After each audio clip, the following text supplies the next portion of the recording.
Hey friends, let's go ahead and look at how to make a dado joint on the inside, or in the middle rather, of a piece of wood. All right friends, so we have this box project that I like to make a sliding lid for, where the lid comes over this front and it slides in grooves or dados in the lumber. So we have to cut those, and we're gonna cut them by hand. So the first thing we need to do is lay out our cut so we know exactly where it's going and exactly how deep it's going to go. So we're gonna tear this apart. Right now it's not glued. It's not glued down to the base at all. It's just held with the dovetails. So we want to make sure we can put it back together the way it's supposed to go. Make sure you mark what different pieces are. I mark the tops, then I mark the inside, I write on them, and then I have each individual corner labeled. I have this as A, B, C, and D, inside and tops, so I know how it fits back together, so I'm not messing around and trying to get it to go back together if I'm working with glue, and I don't make my dado on the outside where it should be on the inside. So after it's all labeled, I'm gonna set my base aside, I'm gonna set my front aside, and my rear. Sometimes I'll make a little dado just a little bit deep, so that way that sliding lid has some place to kind of land, but sometimes I don't. So we're gonna take the two sides right now.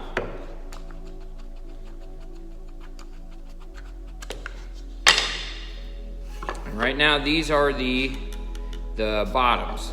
This is the top, these are the bottoms, this is the inside. So now I need to lay out this dado. So I'm gonna take my square, put it on a hole number, and I like to go about 3/8 to a 1/2 inch down. And then I like to go about a 1/2 inch down from there. I like my groove to be about a 1/2 inch to 3/8. So we have two marks here. I'm gonna go ahead and make a mark down here at the end. We have 1/2 inch down, 1/2 inch wide. Now we need to do the same thing with the other side. 1/2 inch down, 1/2 inch wide, 1/2 inch down, and 1/2 inch wide. Now, I also need to make sure I cut my front down to match that bottom so that lid can slide over the top. So now we have those things marked out. You can take a marking gauge and run your marking gauge along those lines and get a nice line. I've been doing this for so long, I use my fingers as a guide. I set my pencil, and then I do it again. Flip it around.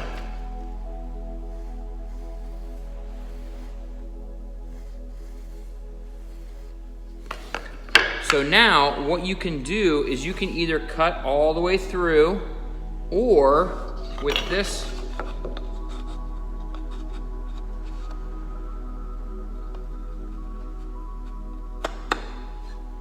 maybe you don't want to cut that tail, so maybe you want a stopping point. Maybe you want to say, I will not cut past a certain point in here, and so it's a dado that stops. That's fine too. I like to keep my tails that I've worked so hard on and not have a piece of it missing. So I'm gonna do that and have a tail, or a dado rather, that stops.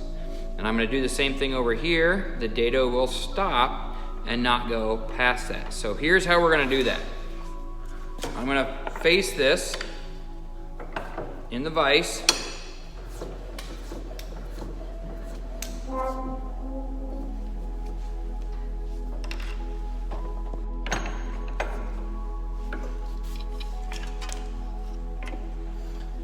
Then I'm gonna take my chisel and I'm gonna come to this very end, and I'm just gonna go in a little bit, not very far, because I don't want that to split at all.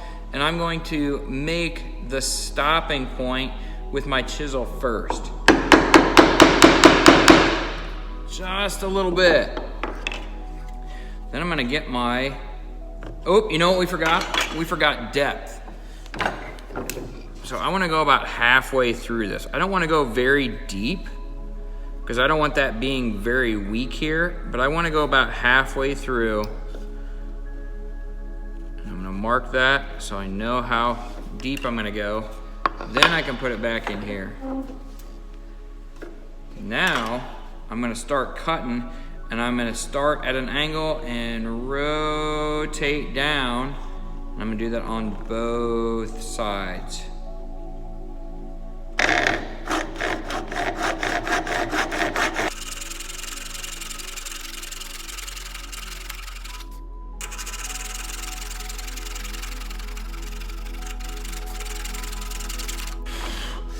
Okay, so I have the grooves started, the lines I'm gonna cut started. Now, if I wanna go all the way through, it's a lot easier, because then I can just come on this side and I can go ahead and cut down and cut down. This way, I've made it a lot harder on myself, so we're gonna need to do a lot more chiseling. The next thing I wanna do here though, is I wanna make some lines so that way our groove will not go out of those. So I'm actually gonna use either a marking knife or my pocket knife, and I'm going to run my knife along those lines. So I'm cutting those wood fibers.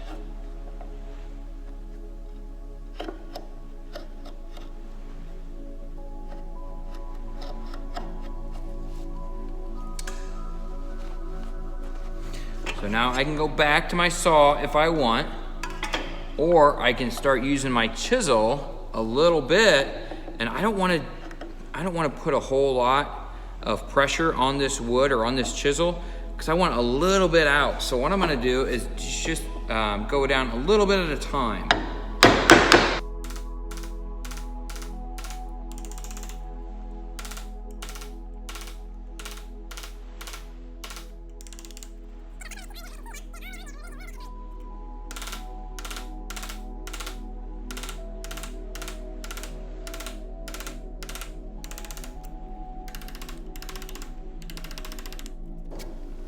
If I need to, folks, I can go ahead on the sides, make those cuts deeper.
All right, friends, so like I said, it's a lot easier if you want to cut all the way through and get rid of that. You can do a lot of it with your back saw, but if you want to leave that little bit in, it's going to take some more work, a lot more work actually, with your chisel.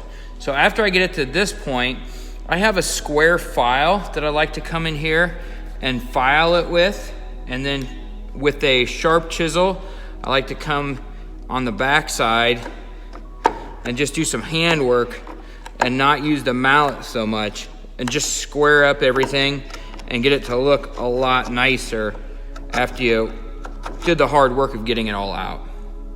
All right, friends, so there you go. That's how you can make a dado joint by hand. Mine's not the prettiest right now because I haven't gone ahead and sanded it and filed it like I will before it's all done. But this is your groove now. This is your dado where your lid can slide in there for your box, and then we have a box made without any fasteners or any hardware. Hey, thanks so much for watching, folks. I appreciate the view. I appreciate you hitting that subscribe button. And make sure, friends, to work hard because hard work is its own reward. And thanks for watching.